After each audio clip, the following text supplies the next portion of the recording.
Beneath the vast, interlaced highways that stretch across the United Kingdom, there once lurked a specter far more terrifying than any ghost story told by weary travelers.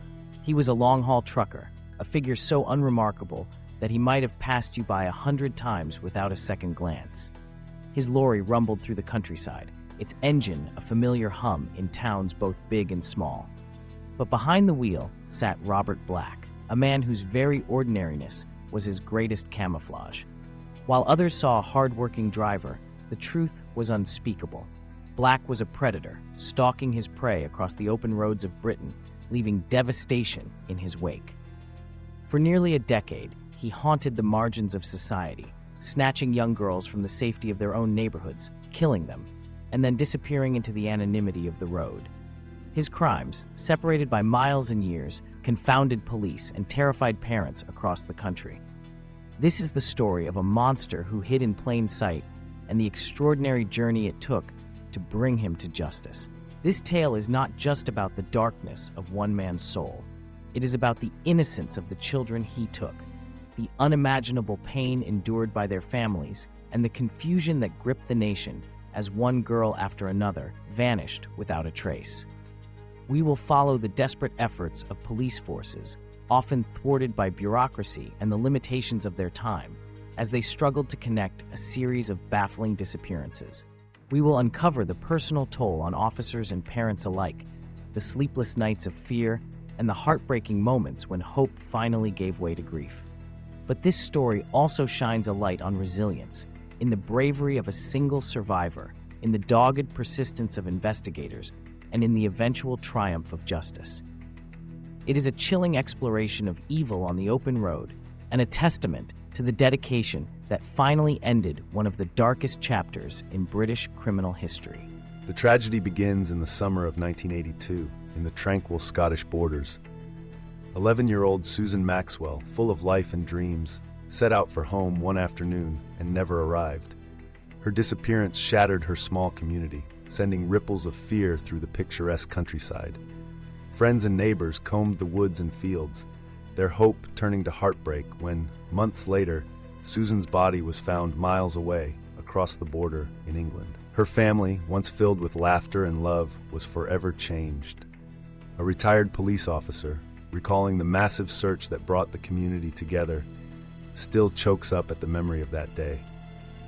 They had lost more than a child. They had lost their sense of safety. 2 years later, in Edinburgh, another child vanished. 5-year-old Caroline Hogg was last seen playing near her home, her giggles echoing through the summer air.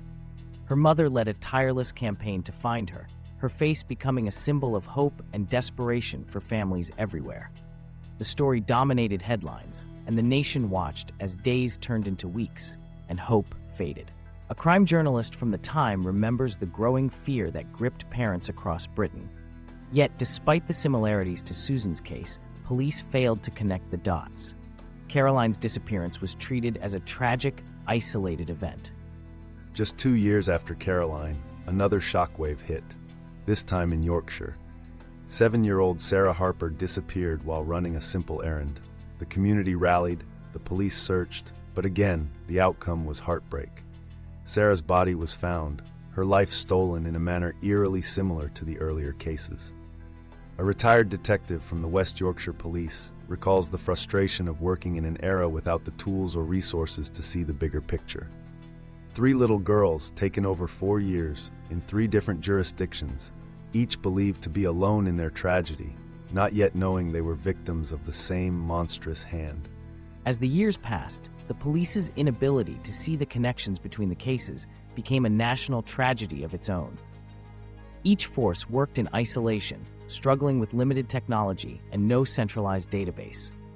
Files sat in separate cabinets, unshared, unread, each piece of evidence isolated from the others. Former investigators described the gut-wrenching sense that something larger was at play, but with no proof, they could only continue searching in the dark. Amidst this confusion, one young detective, Robert Evans, quietly began to collect his own file, a private log of missing girls, newspaper clippings, and personal notes.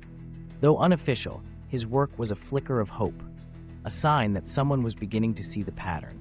It was only after a national task force was formed, spurred by the horror and outcry following the girls' deaths, that the pieces finally began to fall into place. Investigators mapped out the crimes, tracing the killer's routes along Britain's motorways. Forensic psychologists delved into the mind of a man who could appear so normal on the outside, yet commit such unspeakable acts.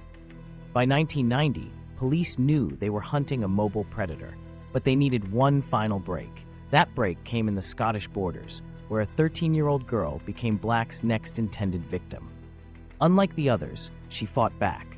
She survived, her quick thinking and courage giving police the most detailed description they had ever received of the van's peculiar curtains, a specific tool, and a distinctive piece of luggage.